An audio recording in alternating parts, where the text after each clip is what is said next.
Hello, I'm Gabrielle. I am 31 years old. I'm an African American transgender woman of color. What are some things that I face? What are some challenges that I face as a trans woman? I would say some of the challenges that I can think of off back would be getting my name changed legally. Uh, Along with that, also having my gender marker changed.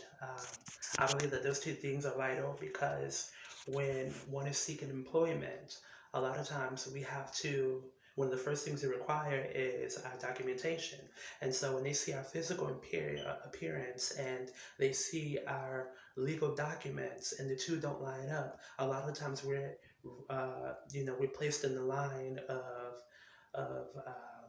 we're placed in a vulnerable space where we face being discriminated against and not being, given a job or receiving a job opportunity because of our gender identity.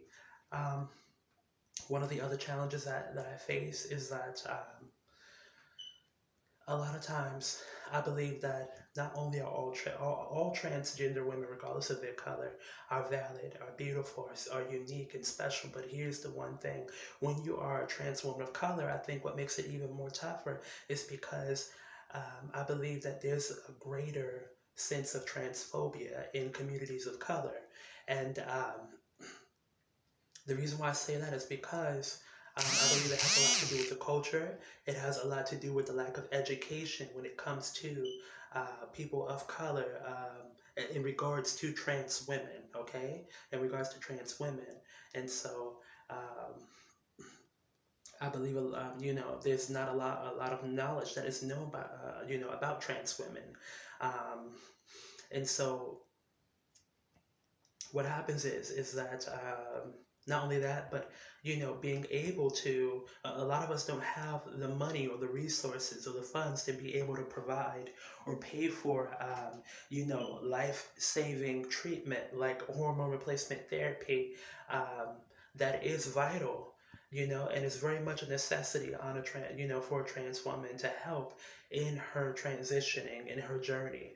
Okay, and so um, we're forced to do one of the only other things that we can do, and that's go underground in pursuit of black market silicone or black market injections or black market implants or things of that nature, versus having access to health care like others. And um, what are some things that I think that I might have had in common with Bee Love? Um, Bee Love was absolutely beautiful inside and out. From what I understand, she was motivational, positive. I always strive to be motivational, to be encouraging. Always try to uplift. And I believe that although I've never physically met her in person, you know, in the um, in the trans community, a lot of us call each other sisters. And the reason why we do this is because we don't all have, some of us have families, some of our families have disowned us. And so what happens is we become each other's family and we don't have to know one another to embrace each other. And so this is why I call Bee Love my sister. I didn't have to know her to speak up and to give her a voice because her story is my story. Her walk is my walk. Her journey is my journey. And although she's not here, you know, physically any longer with us. I believe that she's here in spirit, and it is our job as trans women to keep her memory alive. I believe that unfortunately there are no those who have platforms and could speak up. I don't. A lot of times they don't usually speak up, and so what happens is it takes us to have to speak up on behalf of our fellow trans women that have been slain or have been victims. And so that is what made me, what prompted me to speak up on her behalf, to give her a voice so that to let others know that her death, was not and is not in vain, and that, that she did matter in this world, and that, that we do want justice for her, that she was not just anybody. And I believe that, it took a lot of courage. I too have lived in places um, that have at times made me a target because of my gender identity as a trans woman. And I believe that she herself was surrounded, and she might have at times lived in a place where, or in areas that might have made her a target because of her gender identity. Like her, I know what it's like to be misunderstood, what it's like to be judged before even getting to know, who we are on the inside. Like her, we, I imagine that she had dreams just like myself. She wanted to live and love and to grow old. So, what's it like being a trans woman? Well, um, sometimes the dysphoria kicks in, and the dysphoria is where, as a trans woman, um, although we were born into one sex, we um, we go through the process of transitioning to match outwardly what exists on the inside of us, who we really identify as and who we know we are on the inside. We go through procedures, we go through changes so that we can walk in our authenticity, in our truth. And so, it's definitely not easy, and it is a beautiful thing to be able to have a job. It's not necessarily much, but it's a blessing when you can have a job that has actual health benefits, and where you're not forced. A lot of times,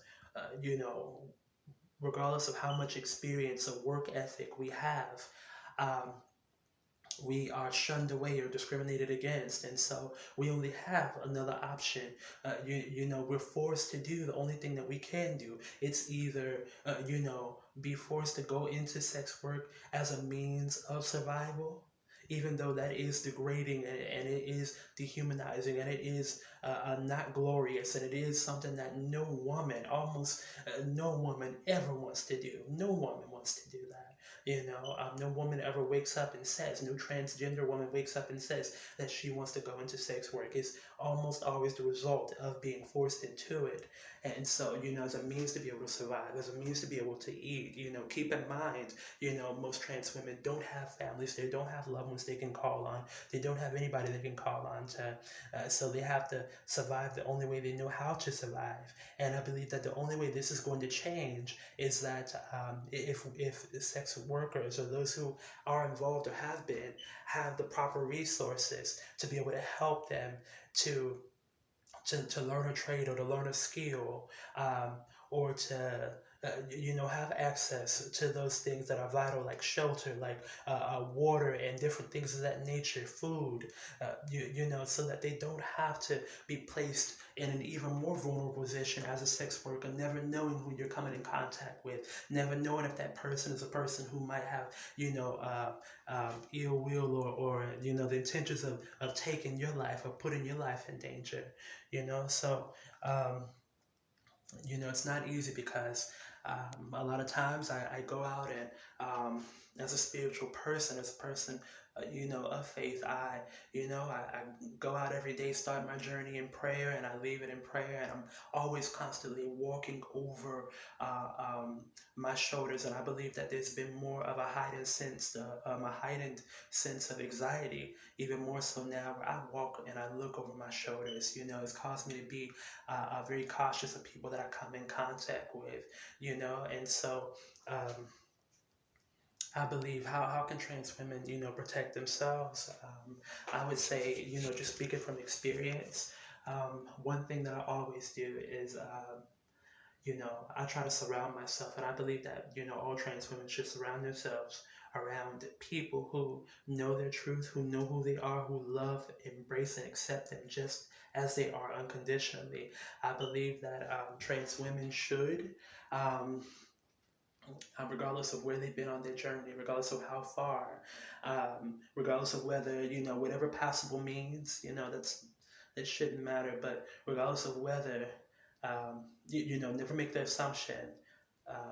Never make any assumptions, okay? When I'm meeting somebody in person, for my safety, if perhaps somebody asks for my number or tries to, make a connection with me, I'll kind of keep the conversation short, and I might take the number and I might leave. And once I'm in a place where I'm safe, then I might text and disclose immediately who I am, and my uh, uh, gender identity. And when meeting men online, you never know who is who. So, um, upon initially meeting a guy, I always let it be known, that I am transgender, so that way they have they can choose whether or not they will continue to get to know me, or whether or not they'll walk away.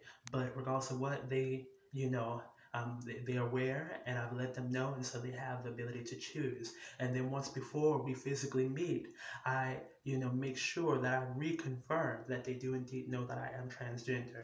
And then when I am meeting them, I make sure that it's in a place where it's public, or that somebody knows, who I'm with or where I'm going. And more so, importantly than anything, I trust my spirit, I trust my intuition, I trust that gut feeling. If something does not add up, or if it doesn't feel right, then I go with that feeling, and I do my best that I can to protect myself. And so, um, I believe that I'm just going to continue to speak up. For all trans women, I'm going to continue to speak up, especially for Bee Love. And it does not matter how many times I have to share her video. It doesn't matter how many times I have to speak up. But I'm doing this to give her a voice. I'm doing this because she deserves justice. She needs justice, and I believe that her spirit can't rest you know, um, until the ones responsible for her murder have been brought to justice. And I believe that justice is now, and that there is no freedom, and that there is no equality until we're all free, and until we all have equal rights. I believe that there is no justice if there's not justice for all of us. I believe that, um, and that trans women need this. And so she mattered, and I'm going to do my part. And um, this was not something that I planned, but it came from a place of need. And I believe in my heart that I'm doing the right thing. And I believe that it's something that I have to do. And so that is where the need came from where the need came from uh, uh, to do activism. And so I thank you for the opportunity um, for listening to me and hearing me out, and